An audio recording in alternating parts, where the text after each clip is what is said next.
Niranjan classes में आप सभी का स्वागत है दोस्तों। आज हम क्लास 10 का मैथ सब्जेक्ट का चैप्टर नंबर 1 का दूसरा नंबर क्वेश्चन बताने जा रहे हैं, जो इस प्रकार है। देखिए, दर्शाइए कि कोई भी धनात्मक विषम पूर्णांक 6q+1 या 6q+3 या 6q+5 के रूप का होता है जहां q कोई पूर्णांक है। तो सबसे पहले हम माना भाज्य बराबर a। उसके बाद मानते हैं भाजक होता है b। अब b बराबर मेरा यहाँ पे क्या है 6। देखिए यहाँ पे 6 है सब में भाजक बराबर। उसके बाद भागफल है q और शेषफल जो होगा शेषफल बराबर r। तो हम लोग जानते हैं कि एल्गोरिथम यूक्लिड विभाजन एल्गोरिथम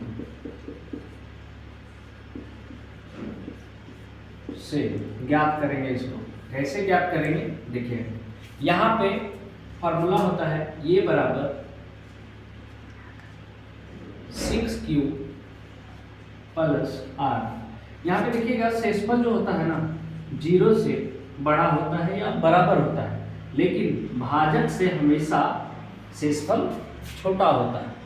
इसको ध्यान में रखकर हम इसको जब देखेंगे कि भाजक यहाँ पे विभाजन एल्गोरिथम द्वारा जब सॉल्व करेंगे तो यहाँ पे देखिएगा जब भाग देंगे a को हम 6 से, तो यहाँ पे भागफल आएगा q और शेषफल आएगा r। और शेषफल का मान जो होगा हमेशा भाजक से छोटा होगा, तो r = हो जाएगा मेरा 0 1 2 3 4 5। हमारा 5 तक आएगा शेषफल। 0 से 5 तक ही होगा, उससे बड़ा नहीं हो सकता है शेषफल। तो हम लोग यहाँ पे सबसे पहले बैठाएंगे भाज्य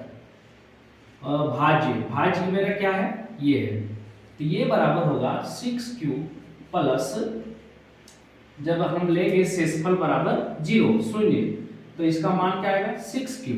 अब हम लोग इसको देखेंगे, इसमें लिखेंगे क्या लिखेंगे, हमें प्रूव करना है धनात्मक विषम पूर्णांक क्या होता है 6q+1 के रूप में होता है कि नहीं, उसको ध्यान में लिखेंगे। सबसे पहले मेरा आया है 0 शेषफल लगाने के बाद ये क्या है, ये मेरा है पूर्णांक, क्या हो गया समपूर्णांक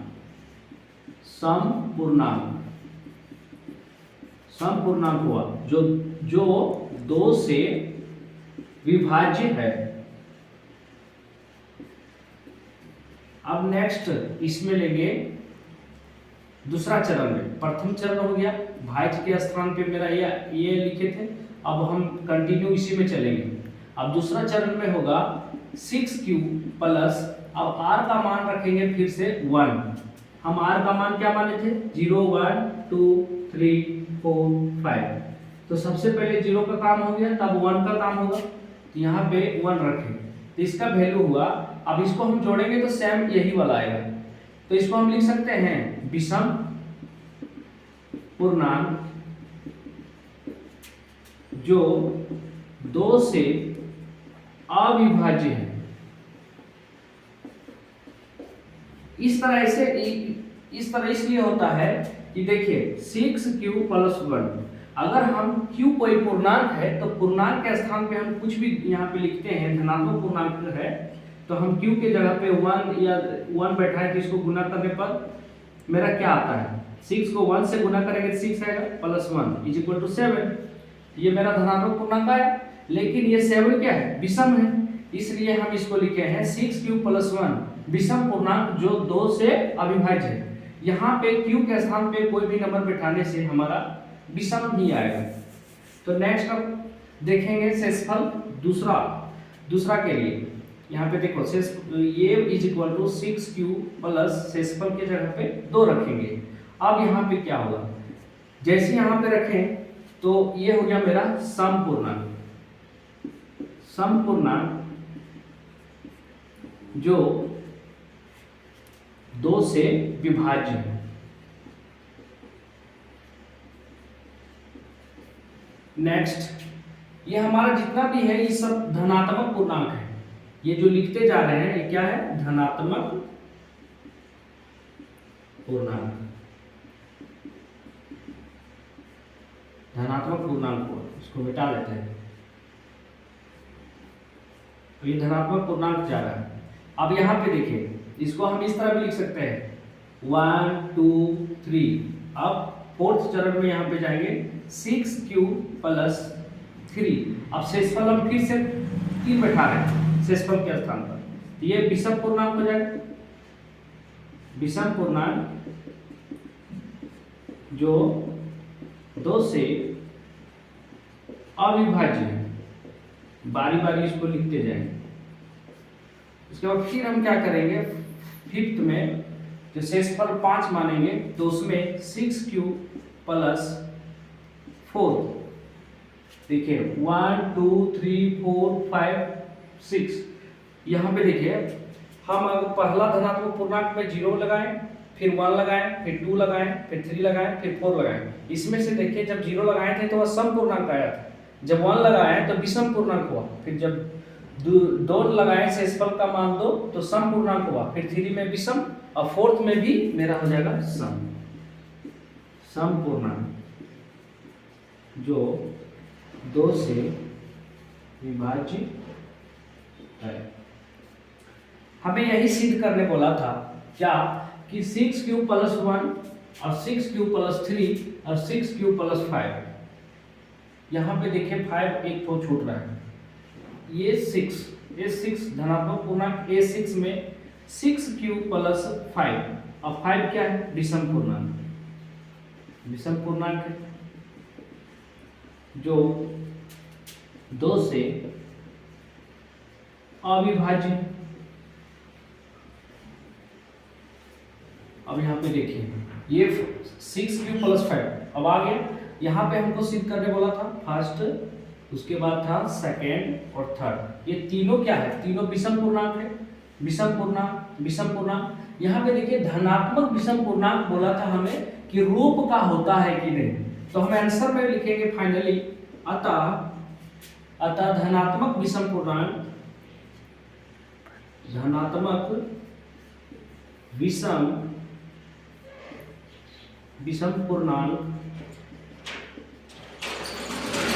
6q प्लस 1, 6q प्लस 3 या 6q प्लस 5 के रूप का होता है, के रूप का होता है आंसर। अब हम आगे क्वेश्चन देखेंगे, क्वेश्चन नंबर 3। अब देखते हैं क्वेश्चन नंबर 3। देखिए किसी परेड में 616 सदस्यों वाली एक सेना आर्मी की टुकड़ी को 32 सदस्यों वाले एक आर्मी बैंड के पीछे मार्च करना है, तो दोनों समूहों को समान संख्या वाले स्तंभों में मार्च करना है। उन स्तंभों की अधिकतम संख्या क्या है जिसमें वे मार्च कर सकते हैं। इसमें हमको बताना है कि उसमें स्तंभ जो कतार बनेगा वह अधिकतम संख्या सेनाओं की कितनी होनी चाहिए, उसको ज्ञात करने के लिए हमें सबसे पहले HCF निकालना पड़ेगा। यहाँ पे देखना है कि परेड में 616 सदस्य वाली सेना आर्मी की टुकड़ी है, तो यहाँ पे पहली संख्या मेरा आया 616 और दूसरी संख्या जो है मेरा जो 32 सदस्यों वाले एक आर्मी बैंड के पीछे, तो 32 सदस्यों वाले, तो एक 616 और 32 2 हो गया पॉइंट। इसको हम लोग निकालेंगे HCF, 32 का HCF किससे निकालेंगे, यूक्लिड विभाजन एल्गोरिथम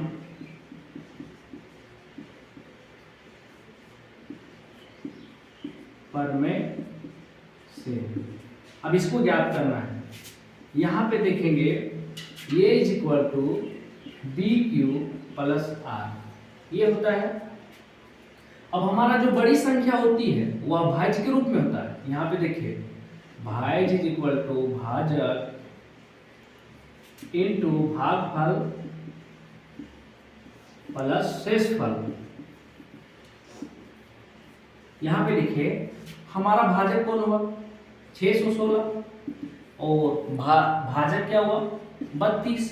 अब 32 में हम कितना यहाँ पे भाग करेंगे, जैसे देखिए 616 है, हम 32 से भाग कर रहे हैं तो 1 टाइम्स में जाएगा, तो इसको 32 ये क्या है 32, 11 में 2 हो जाएगा मेरा 9 और यहाँ पे 5 में 3 2 आ गया, यहाँ पे 6 उतर जाएगा।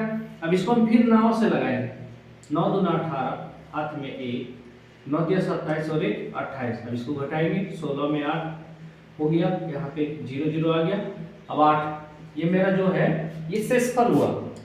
यहाँ पे देखिए सबसे पहले हम 32 को कितना भागफल आया, 32 के बाद भागफल 19 आया, इसमें शेषफल कितना आया 8। अब 8 को फिर हम शेषफल को हम भाजक के रूप में लेते हैं। अब भाजक के रूप में लेंगे और पहले जो मेरा भाजक था वह अब आ जाएगा भाज्य के रूप में, तो 32 8 चौके 32 पूरा पूरी कट गया, यहाँ पे शेषफल 0 आ गया। तो हम अब देखेंगे दूसरा, ये चरण प्रथम चरण है, पहला चरण, उसके बाद चरण दूसरा में देखिए यहाँ पे सबसे पहले हम भाज्य के रूप में 32 को लिए हैं और फिर इसमें आया है भाजक कौन है 8। अब 8 के साथ भागफल कौन है 4 और शेषफल क्या है 0। तो यहाँ पे क्या हुआ, यहाँ शेषफल 0 आ गया। अब जैसे ही 0 आ गया तो यहाँ पे हम कभी भी HCF लेंगे, जैसे अतः 616 और 32 का HCF, यहाँ पे भाजक के स्थान पे जो रहता है वही HCF होता है यूक्लिड विभाजन एल्गोरिथम में। तो यहाँ पे कितना है सबसे बड़ी संख्या 8। HCF जो होती है दो संख्याओं के सबसे बड़ी संख्या होती है, बड़ी भाग। यहाँ पे देखिए मेरा 8 आया, यही मेरा आंसर है। और यहाँ पे पूछा था कि स्तंभों की अधिकतम संख्या क्या है, तो यहाँ पे स्तंभों की, इसलिए स्तंभों की अधिकतम संख्या